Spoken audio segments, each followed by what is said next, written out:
এই সময়টা খুবই অস্থির।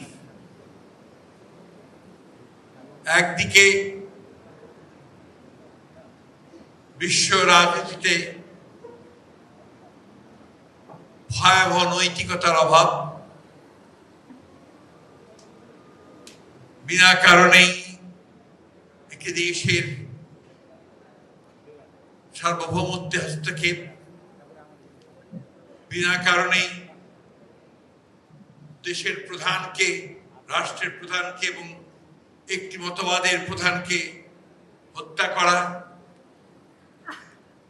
একটা স্বাধীন রাষ্ট্রের প্রেসিডেন্টকে তুলে নিয়ে গিয়ে জেলে পুরে দেওয়া, এক ভয়াবহ বিশ্ব। আমরা যারা কিছুটা পুরনো মানুষ, কিছুটা বলবো কেন, পুরনো মানুষই, আমরা বেড়ে উঠেছি গণতান্ত্রিক একটা ব্যবস্থার মধ্যে দিয়ে, চিন্তার মধ্যে দিয়ে।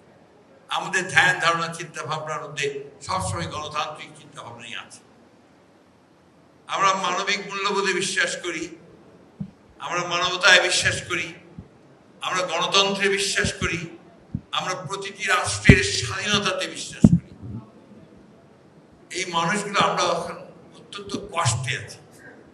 চতুর্দিককার অবস্থা দেখে আমরা কেমন যেন হতাশ হয়ে পড়ছি। বাংলাদেশও ঠিক একইভাবে অস্থিরতার মধ্য দিয়ে আমরা এগিয়ে চলেছি।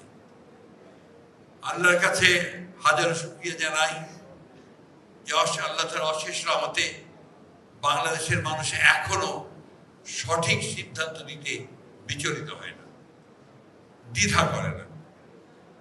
ডক্টর সাইদা রফিক ছিলেন সেই জাতের একজন মানুষ যিনি সত্যকে সত্য বলতেন, কালোকে কালো বলতেন, ন্যায়কে ন্যায় বলতেন, অন্যায়কে অন্যায় বলতেন।